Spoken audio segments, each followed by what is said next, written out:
Virus के बारे में कुछ टीवी पर और समाज पत्रों पर एक न्यूज़ आई है कि कोरोना वायरस अभी एक दूसरे स्वरूप में हमारे सामने पेश आ रहा है।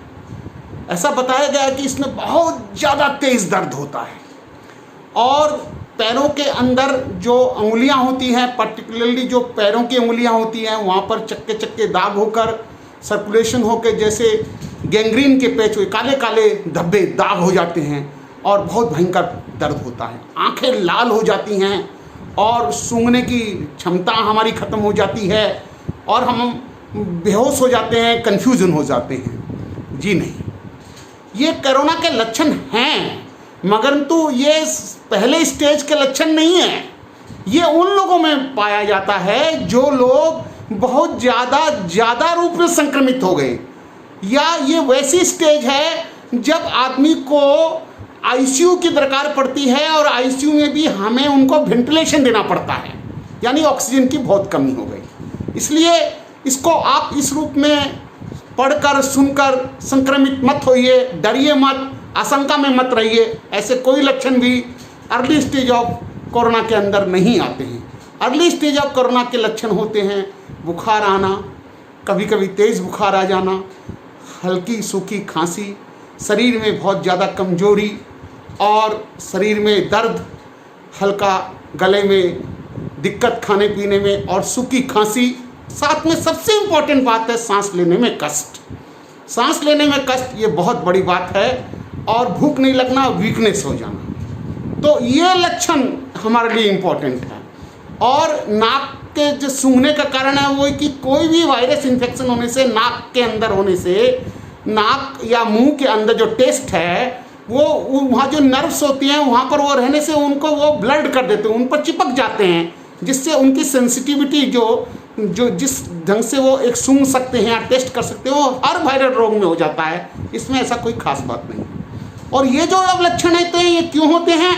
ये होता है जब लंग के कोरोना का वायरस जो हमारे नाक और मुंह से हमारे छाती में जाता है, जब हमारे लंग में जाता है, लंग में जाने से ही नहीं होता है, लंग में जाके तो हमें जुकाम, सर्दी, खांसी, कई बलगम आना यही होगा, मगर ये पेट में भी बहुत भयंकर दर्द बताएगा। ये जब होता है जब इसका सिस्टमिक इन्फेक्शन हो जाता है, यानी वो वहाँ से लंग से ब्लड में आ जाता है।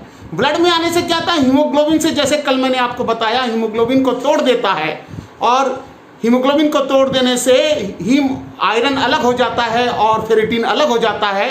ये फेरेटिन जाके लंग में जम जाता है, इसलिए लंग को जाम कर देता है। और चूंकि हीमोग्लोबिन नहीं होने से ऑक्सीजन नहीं जा सकती है, ऑक्सीजन नहीं जा सकती है, इसलिए क्या होता है कि वो आपका क्या उसको बहुत ज़्यादा ऑक्सीजन की डिमांड होती है और लंग में भी आयरन जम जाने के कारण या वायरस का वो निमोनिया हो जाने के कारण ऑक्सीजन डिमांड बहुत बढ़ जाती है। मगर ये इस स्टेज तक हम ऑक्सीजन देके, सिंपल ऑक्सीजन देके ही हम इसको ठीक कर लेते हैं, बाईपाप या सीपेप में ठीक कर लेते हैं, वेंटिलेशन की जरूरत नहीं पड़ती। मगर ऐसा देखा जाता है कि इसके बाद इसका वायरस के साथ इसमें क्या होता है कि मोनोसाइट्स बहुत निकलते हैं और इसलिए लिम्फोसाइट्स की कमी हो जाती है, जबकि ल्यूकोसाइट्स ठीक रहते हैं। तो ये एक डॉक्टरी पद्धति है। मोनोसाइट ज़्यादा होने से ये एक क्लपिंग करके, है ना, एक आपस में मिलकर वेसल्स को ये देखा जाता है कि ये वेसल्स को ब्लॉक कर देते हैं, जिसमें जो हमारे हाथ और पैरों की पेरिफेरल वेसल्स ये ब्लॉक हो जाती है, इसलिए साइनस हो जाता है। इसलिए ये भी देखा जाता है कि लंग के अंदर भी पल्मोनरी वास्कुलर की जो वेसल्स होती हैं वो कंप्रेस्ड हो जाती है, उनमें थ्रोम्बोसिस हो जाती है। यही कारण है कि हमें प्रोन वेंटिलेशन देना पड़ता है। मैकेनिकल वेंटिलेशन से भी हमारा कम काम नहीं होता, हमें FiO2 बहुत बढ़ा देना पड़ता है, प्रोस्टासाइनिन नाम की दवाई देनी पड़ती है।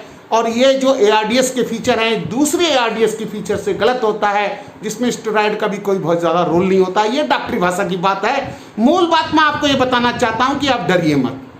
अभी तक आप पूरे संक्रमण को देखेंगे तो आप पाएंगे कि 80% आदमियों को तो कुछ होता ही नहीं, बाकी जो 12-14%, 16% को हल्का वल्का चीज़ होती है, ये सब चीज़ें होती हैं। और 4% ज़्यादा लोग, इसमें भी ज़्यादा उम्र के लोग हैं, जिनको डायबिटीज़ है, जिनको ऑलरेडी दमे की बीमारी है, जिनको कैंसर है, जिनको लीवर की बीमारी है, किडनी की बीमारी है, हार्ट की बीमारी, उन लोगों को ज़्यादा होता है। हाँ, हो जाने से उनमें मौत ज़्यादा होती है। तो साधारण आदमी आप बिल्कुल मत डरिए इन टीवी पर जो दिखाया गया है और जो कुछ समाचार पत्रों ने या ऑनलाइन आपने पढ़ा है, ऐसा कुछ भी अमेरिका से भी नहीं मिला, इटली से भी नहीं मिला और चाइना के पेशेंट्स में नहीं मिला। ये बाद के स्टेज की बात है, उसको इस तरह से बताकर हमारे श्रोताओं को, हमारे देखने वालों को भ्रमित नहीं करना चाहिए। आप सोशल डिस्टेंसिंग मेंटेन करिए, मास्क लगाइए और हाथों को बराबर धोते रहिए।